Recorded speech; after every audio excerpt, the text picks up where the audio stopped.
माननीय सभापति महोदय, आपने मुझे उद्योग विभाग की मांगों पर बोलने का अवसर दिया, इसके लिए आपका हार्दिक धन्यवाद ज्ञापित करता हूं।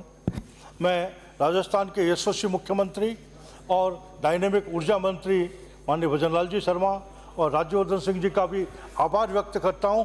इन्होंने रिको को एक ट्रांसफॉर्मेशन एज में डाला है, एक रियल एस्टेट कंपनी से हटाकर उसको सर्विस प्रोवाइडर कंपनी और अब 3 डायमेंशनल जो लैंड अलॉटमेंट का सिस्टम इन्होंने प्रारंभ किया है। निश्चित रूप से राजस्थान के औद्योगिक क्षेत्र में एक क्रांति आएगी। खाली आज तक रिको ऑक्शन ही करती आई, लेकिन अब ऑक्शन के साथ साथ अलॉटमेंट भी है, लॉटरी भी है और प्रायोरिटी बेसिस भी मेरिट के आधार पर उद्योग की आवश्यकता के अनुरूप जमीन का आवंटन भी है। इसके लिए मैं निश्चित रूप से राजस्थान के मुख्यमंत्री माननीय भजनलाल जी शर्मा का और ऊर्जावान उद्योग मंत्री भाई राज्यवर्धन सिंह जी का आभार व्यक्त करता हूं। उन्होंने उद्योग क्षेत्र की लंबे समय से जो मांग थी उसको पूरा करने की दिशा में कदम उठाए, इसके लिए वो धन्यवाद के पात्र हैं।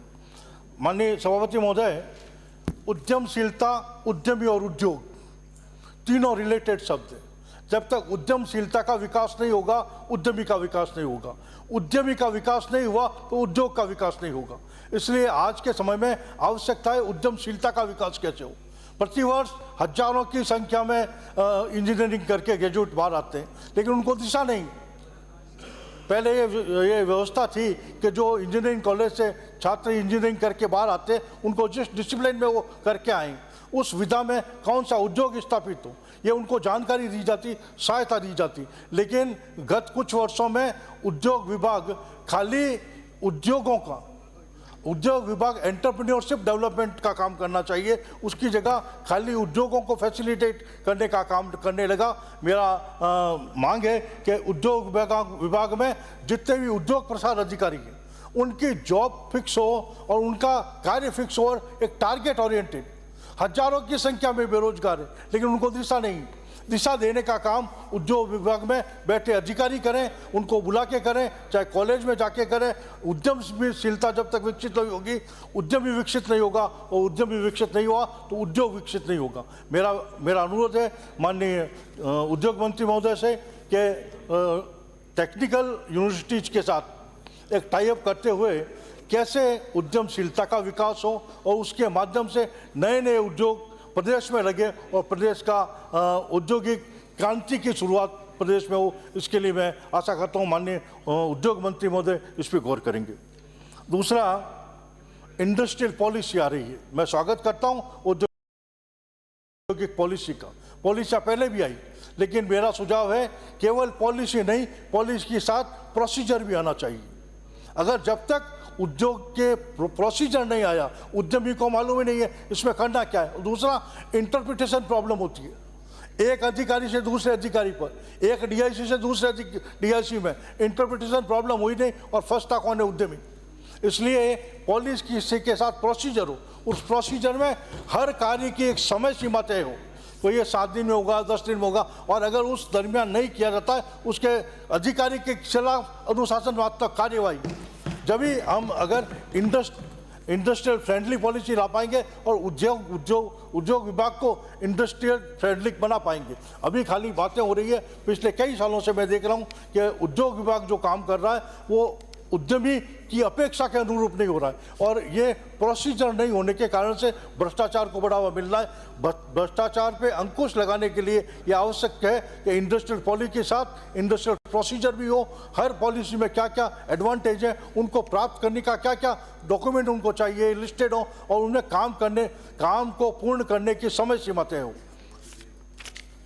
माननीय सभापति महोदय, एक महत्वपूर्ण मुद्दा है, जब हाउसिंग लोन कोई व्यक्ति लेता है तो उसका रीपेमेंट का पीरियड है 25 साल।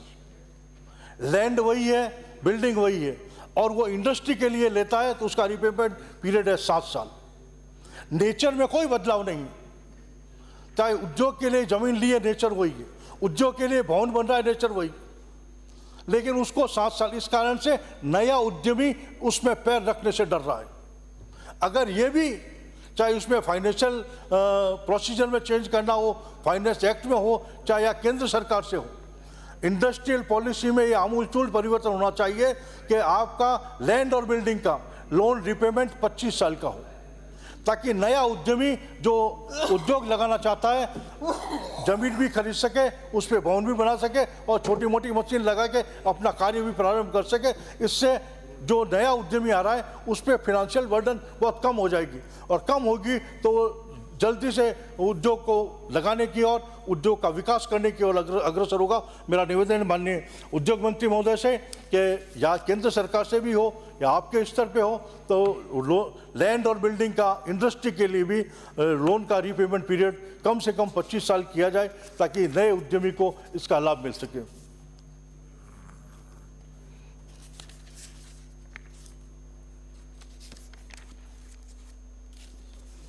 हम उद्योगों के विकास की बात कर रहे हैं, लेकिन जब तक जो एग्जिस्टिंग इंडस्ट्री है उसको सस्टेनेबल नहीं बनाएंगे, अगर हम एग्जिस्टिंग इंडस्ट्री को राजस्थान में सस्टेनेबल बना दें और उनके सामने क्या चुनौतियां हैं, आने वाले वर्षों में क्या क्या चुनौतियां आने वाली है, चाहे वो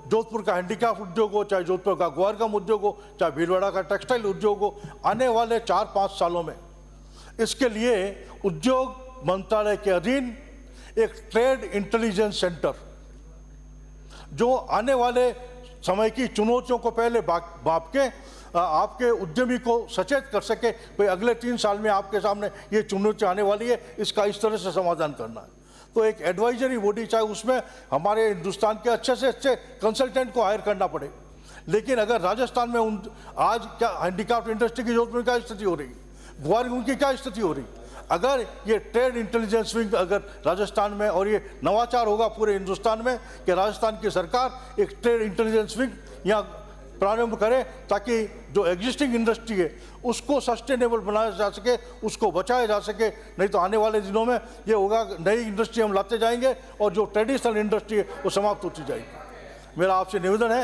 एक ट्रेड इंटेलिजेंस विंग उद्योग मंत्रालय के तहत गठित की जाए, उसमें हिंदुस्तान भर के अलग अलग विषयों के जो भी एक्सपर्ट हैं उनको शामिल किया जाए ताकि राजस्थान की इंडस्ट्री को एक दिशा मिल सके, जो अभी उद्योगपति हैं उनको भी दिशा मिल सके कि आने वाले वर्षों में क्या चुनौतियां सामने आने वाली हैं।